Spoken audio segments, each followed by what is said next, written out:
অসম্ভবের মঞ্চে দাঁড়িয়ে সবকিছু নিজের করে নিলেন জাস্টিন গ্রেভস। যখন শেষ আশাটা নিভু নিভু করছে তখনই নিজের ভেতরের সবটা আগুন দিয়ে আলোকিত করলেন ওয়েস্ট ইন্ডিজকে।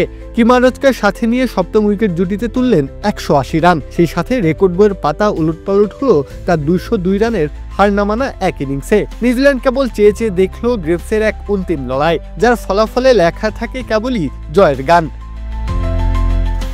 ক্রাইস্টচার্চে প্রথম ইনিংসে কিউইদের সংগ্রহশালায় ছিল 231 রান। ওয়েস্ট ইন্ডিজ সেই রানের কাছে যেতে পারেনি, থেমে যেতে বাধ্য হয়েছিল মাত্র 167 রানে। 64 রানে এগিয়ে থেকে নিউজিল্যান্ড রানের পাহাড় গড়তে থাকে। শেষটাতে 466 রান স্কোরবোর্ডে জমা করেই থামে কিউইরা, অর্থাৎ ক্যারিবীয়দের সামনে লক্ষ্যমাত্রা দাঁড়ায় 531 রানের।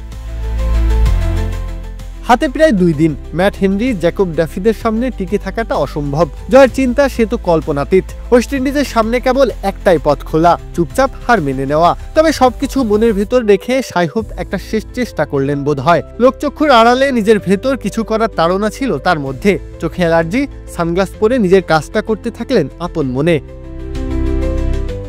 এক প্রান্তে সবাই যখন সাজঘরে ফিরছে হোপের ব্যাটে, তখনও আশা ছিল বেঁচে। নিজের 250তম টেস্টটাকে স্মরণীয় করে রাখলেন 140 রানের এক অনবদ্য ইনিংস খেলে। সঙ্গী হিসেবে অবশ্য পেয়েছিলেন ওই গ্রেভসকেই। তবে ফিরতে হলো তাকে। দলের অবস্থা তখন 5 উইকেট হারিয়ে 268।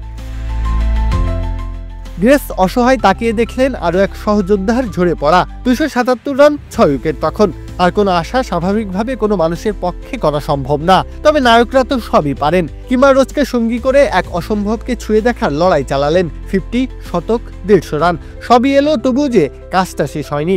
অবশেষে নিউজিল্যান্ডের কাছ থেকে জয়টা ছিনিয়ে আনলেন। টেস্ট ইতিহাসের সপ্তম ব্যাটসম্যান হিসেবে চতুর্থ ইনিংসে ডাবল সেঞ্চুরি, সেই সাথে চতুর্থ ইনিংসে সর্বোচ্চ 467 রানটাও ওই ওয়েস্ট ইন্ডিজেরই। ঘড়ি কাটা যখন জানিয়ে দিল সময় শেষ, ম্যাচটার ফলাফল এলো না। তবে জিতে গেলেন একজন, তিনি জাস্টিন গ্রেভস।